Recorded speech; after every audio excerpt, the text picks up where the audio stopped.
अब देखो चर्चा क्या क्या हो रही है। चर्चा ये हो रही है कि मेरी मृत्यु नहीं होती। मृत्यु होती कि नहीं होती? महाराज सारे संसार में यही तो चर्चा है।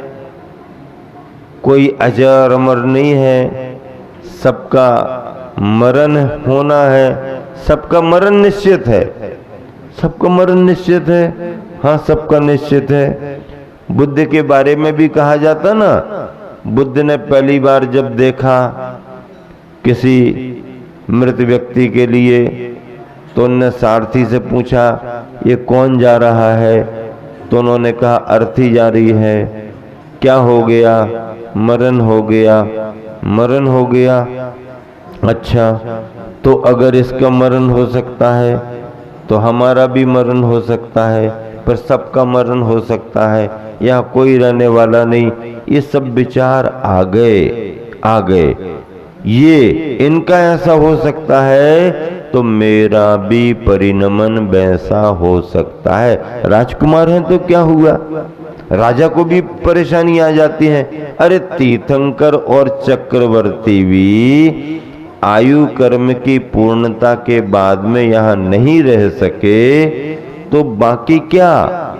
कोई भी मनुष्य त्रियंच नारकी और स्वर्ग के देव भी बड़ी लंबी आयु लेकर के देव आए हैं।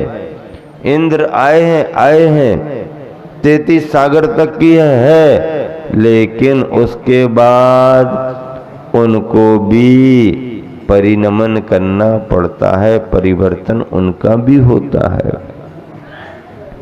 मनुष्य त्रियंचों में भी होता है। मरण किसका नहीं होता? आयु कर्म के क्षय होने पर शरीर का परिवर्तन होता ही है। जीव निकल गया, फिर इससे क्या काम होगा? कोई काम नहीं हो सकता है। एक प्रश्न करते हैं हम बार बार, भोजन कौन करता है, शरीर या जीव? भोजन कौन करता है, शरीर या जीव? आप कुछ भी उत्तर देंगे महाराज जी, आप क्या उत्तर दे सकते? शरीर करता है भोजन। क्या उत्तर देंगे? शरीर करता। अब अगर शरीर भोजन करता है तो जो व्यक्ति एक्सपायर हो गया यानी जीव निकल गया, शरीर उसका यहाँ पर पड़ा हुआ है, तो फिर उसको भी भोजन करना चाहिए। पर ऐसा तो अपने देखने में आता नहीं है। कुछ भी करो, प्रयास करो, कैसा भी करो, अब तो क्रिया प्रतिक्रिया खत्म हो गई, संवेदना खत्म, जीव निकल गया। अब आपके मन में आ गया, अरे हाँ ये बात तो सही है, एक्सपायर के बाद कोई भोजन ही नहीं होता है, कोई कुछ भी नहीं होता। नहीं नहीं नहीं नहीं महाराज जी, नहीं महाराज जी, नहीं महाराज जी, अब ख्याल में जीव करता है भोजन। आप क्या कहेंगे? जीव करता, जीव करता, जीव करता है भोजन। अगर जीव करता है भोजन तो बिना शरीर के जो सिद्धालय में जीव सिद्ध परमेष्टि विराजमान है उनको भी भोजन होना चाहिए। अरे नहीं नहीं महाराज, यहाँ भी नहीं होता, यहाँ भी नहीं होता। पर भोजन कौन करता? शरीर भी भोजन नहीं कर रहा और जीव भी भोजन नहीं कर रहा। भोजन कौन कर रहा? शरीर सहित जीव भोजन ग्रहण करता है, शरीर रहित नहीं। शरीर रहित जीव भी नहीं और जीव रहित शरीर भी नहीं। शरीर रहित जीव भी नहीं और जीव रहित शरीर भी नहीं। ग्रहण कौन करेगा? शरीर सहित जीव। ग्रहण करने की इच्छा जीव में होती है, ग्रहण करने का भाव जीव के अंदर आता है और उसकी प्रक्रिया शरीर में दिखती है। प्रक्रिया कहाँ दिखती है? प्रक्रिया शरीर में दिखती है। ग्रहण कहाँ होता है? ग्रहण करने का भाव कौन करता है? इच्छा जीव का परिणाम है, इच्छा शरीर में नहीं है, इच्छा जीव में है। प्रक्रिया शरीर में है। जीव जो भी इच्छा करता है, भाव करता है,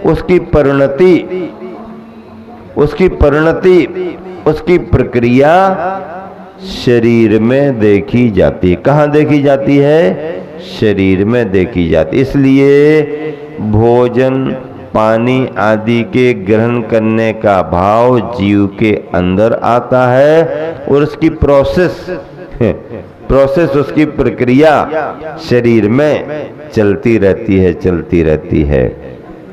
हाँ, शुद्ध जीव में भी नहीं है और जीव रहे शरीर में भी प्रक्रिया ये इस तरह की नहीं है।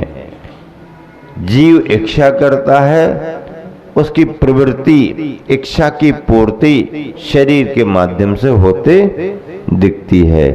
अब ये मरण की बात आई तो यथार्थ में जीव का मरण तो है ही नहीं।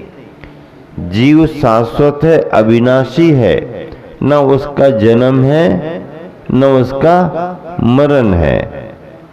जन्म भी नहीं है, मरण भी नहीं है। जन्म और मरण की चर्चा जो जुड़ती है वो शरीर की अवस्थाओं को लेकर के जुड़ती है। शरीर आया, हमने अपना जन्म मान लिया। शरीर बड़ा हुआ, हमने अपने को बड़ा मान लिया। शरीर वृद्ध हुआ, हमने अपने को वृद्ध मान लिया। पर्याय छूटने की स्थिति बनी, आयु कर्म पूर्ण हो गया, हमने अपना मरण मान लिया। लेकिन ये पुद्गल के परिणमन शरीर के रूप में है। जीव का परिणमन तो ज्ञान दर्शन के रूप में उसका स्वभाव विभाव में होता रहता है। स्वभाव विभाव में होता रहता है। अध्यात्म के रूप में शाश्वत विचार ये है, द्रव्य के रूप में मैं अविनाशी हूं। आध्यात्मिक दृष्टि वाला साधक जिसकी द्रव्य दृष्टि बन गई है, वो द्रव्य पर विचार करके क्या विचार करता है? मैं अजर अमर अविनाशी आत्म तत्व हूं। अध्यात्म में द्रव्य दृष्टि ये है। लेकिन व्यवहार में जब पर्याय की दृष्टि आती है तो शरीर के स्तर के परिणमनों पर विचार किया जाता है। और देखो, वैराग्य का भाव आएगा तो पर्याय के परिणमन से ही आएगा। वैराग्य का भाव आएगा तो पर्याय के परिणमन से। 24 तीर्थंकरों में वैराग्य के कारण पढ़ो। नीलांजना का मरण हुआ, सूक्ष्म दृष्टि से महाराज आदिनाथ ने पकड़ लिया। उस मरण के संदर्भ को उन्होंने अपने ज्ञान का विषय बना लिया। मरण के प्रसंग को देख करके अज्ञानी प्राणी रोना धोना करता है और ज्ञानी साधक ने उसे अपने ज्ञान का विषय बना लिया। और वो नीलांजना का मरण और अपने आत्मा का सुमरन उनके वैराग्य में कारण बन गया। बहुत से तीर्थंकरों के वैराग्य के कारणों में किसी का कारण आसमान में बनी हुई नगरी बादलों की देखते ही देखते बिगड़ गई, वैराग्य का कारण बन गया। वन विहार कर रहे हैं, बसंत ऋतु देख रहे हैं, खिले खिले फूलों को देख रहे हैं, उसी में कोई मुरझाया फूल दिख गया। ये खिलने के बाद मुरझाते भी हैं, वैराग्य का कारण बन गया। हमारे गुरुवर आचार्य श्री कई बार कहते थे, कई बार उन्होंने कहा कि अगर ग्रंथों को पढ़ करके तुम्हें वैराग्य नहीं हो पा रहा हो तो किसी दिन अस्पताल में चले जाओ और जनरल वार्ड में चले जाओ वहां के मरीजों की अवस्था देखो तो हो सकता उनकी अवस्थाएं तुम्हारे वैराग्य में कारण बन जाए। शमशान में चले जाओ, शमशान का वातावरण देखो। आज के शमशान में नहीं, आज के शमशान में तो और तुम्हें राग उत्पन्न होगा, क्योंकि इतने बढ़िया डेकोरेशन, डीजे, ये वो, लोग घूमने जाने लगे।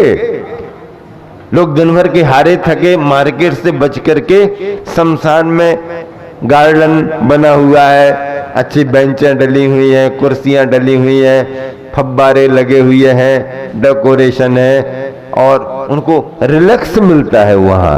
तो आज का शमशान वैराग्य का कारण नहीं है, पुराने जमाने का शमशान जहां दिन में भी जाने में लोगों को डर लगता था।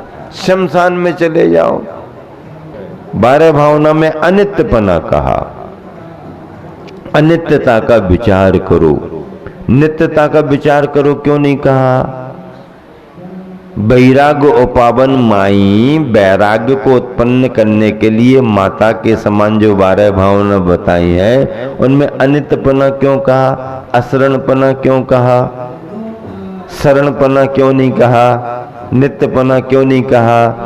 क्योंकि नित्यपना हमारी पकड़ में नहीं आता, शरणपना जल्दी पकड़ में नहीं आता। लेकिन संसार में भटकते हुए, ठोकरें खाते हुए, इनने भी हमको धोखा दे दिया, इनने भी हमको धोखा दे दिया, इनने भी हमको धोखा दे दिया, यहां भी हमें सुकून नहीं मिला, यहां भी हमें जगह नहीं मिल रही, ऐसा विचार तुम्हारे मन में जल्दी आ जाता है और यही विचार तुम्हारे लिए वैराग्य विरक्ति का कारण बन जाता है।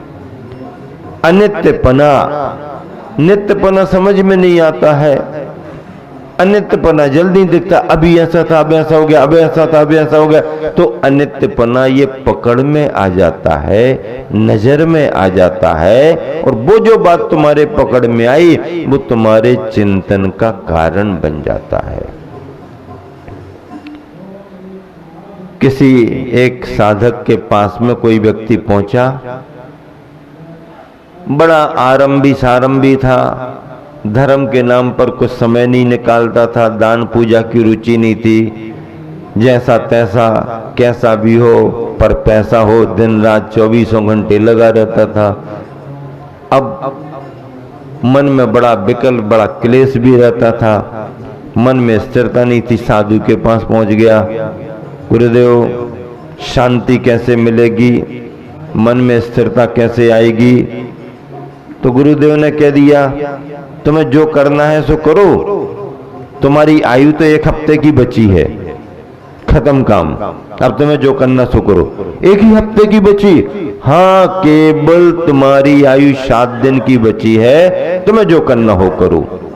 हो गुरुजी ने बता दिया केवल 7 दिन की आयु शेष रह गई, अब क्या करें? 7 दिन में तो कुछ भी नहीं समेट सकते। अब ये करूं कि वो करूं, ये करूं कि वो करूं, ऐसा करूं कि वैसा करूं, उलझन में पड़ गया और बोला कुछ भी नहीं करना अब हमको, अब कुछ करना ही नहीं, कोई विकल्प नहीं करना, आराम से रहना, शांति से रहना।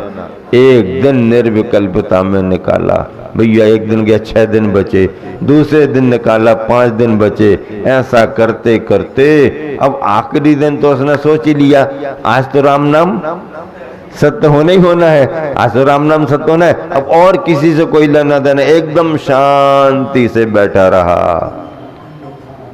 शाम हो गई, क्या बात है, रात निकल गई, क्या बात है, आखिरी समय निकल गया, क्या बात है। जब आखिरी दिन, आखिरी क्षण भी निकल गया, उठ करके खड़ा हो गया, अरे बाबा जी ने भी क्या बात बताई, बाबा जी की बात झूठी निकल गई, 7 दिन पूरे हो गए, मैं तो अभी भी जिंदा हूं, चलो चल के पूछता हूं, क्यों बाबा जी आपने कहा था 7 दिन निकल गए, मैं तो देखो आपके पास आया हूं, जिंदा हूं, आपकी बात झूठी हो गई। मेरी बात झूठ नहीं है, नहीं 7 दिन निकल गए ना पूरे, आपने उस दिन कहा तो उस दिन से देख लो, मैं अभी भी जिंदा हूं। आपको अगर ऐसा लगता है मेरी बात झूठ हो गई तो हो गई, लेकिन पहले आप ये तो बताओ कि आपके दिन कैसे निकले। बाबा जी बड़ा आनंद आया, बड़ा आनंद आया। जो चीज मेरी जिंदगी में भी अच्छी नहीं लगी, जो आनंद नहीं आया, बहुत आनंद आया।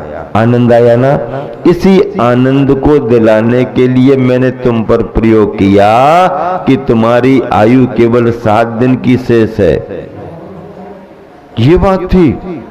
जब तक मरण का ख्याल नहीं आता तब तक व्यक्ति के मन में विरक्ति का भाव नहीं आता। जब तक मौत नजर नहीं आती तब तक जिंदगी राह पर नहीं आती। मैंने कह दिया ना 1 हफ्ते के अंदर चले जाओगे, तो झूठ भी तो हो गया, झूठ भी नहीं है। तुम्हारे को आनंद भी आया, मौत याद आते ही विरक्ति का भाव आया, और झूठ भी नहीं है। नहीं, झूठ तो हो गया साधे। अरे बावले, तू समझता नहीं साधुओं की भाषा, मेरी भाषा को समझ। तेरी आयु केवल 7 दिन की है, इसका मतलब है जब भी तेरा क्या किसी का भी मरण होगा 7 दिन के अंदर ही तो होगा। 8वां दिन कहां से लाओगे? जब कभी भी किसी का भी, तेरा नहीं मेरा भी और किसी का भी, जब भी मरण होगा केवल 7 दिनों के अंदर ही तो होगा। 8वां दिन कौन कहां से लाएगा? अच्छा बाबा जी, अब समझ में आया कि ज्ञानियों के पास में बड़ी रहस्य की बातें होती हैं। बहुत अच्छा गुरुदेव, आपने तो मेरी दृष्टि ही बदल दी। कितना बड़ा प्रयोग, कितना बड़ा प्रयोग। जब तक मृत्यु हमारी नजर में नहीं आती, हमें समेटने का भाव ही नहीं आता। इसलिए क्या कहा? मेरी मृत्यु नहीं होती इसलिए मुझे भय का कोई कारण नहीं है, मुझे व्याधि नहीं इसलिए मुझे कोई पीड़ा नहीं है, मैं बालक नहीं हूं, मैं बूढ़ा नहीं हूं, मैं जवान नहीं हूं। ये सब स्थितियां तो पौद्गलिक शरीर में ही घटित होती हैं, और इस शरीर रूपी पुद्गल के परिणमन पर विचार करते हुए भी इससे परे हमारा जो मूल तत्व है, ये शरीर तो गाड़ी है जो पकड़ में आती है, इसका ड्राइवर कौन कहां बैठा है अंदर छिपा हुआ, उसकी तरफ ध्यान देना ही हमारा मूल तत्व पर ध्यान देना है। इसी से हमारा शुभ उपयोग धर्म ध्यान होगा, और यही परमार्थ का कारण बनके हमारे लिए कल्याण कराने वाला होगा। इसी से सुख शांति मिलेगी। समय आपका हो गया, विराम देता हूँ। महावीर भगवान की जय।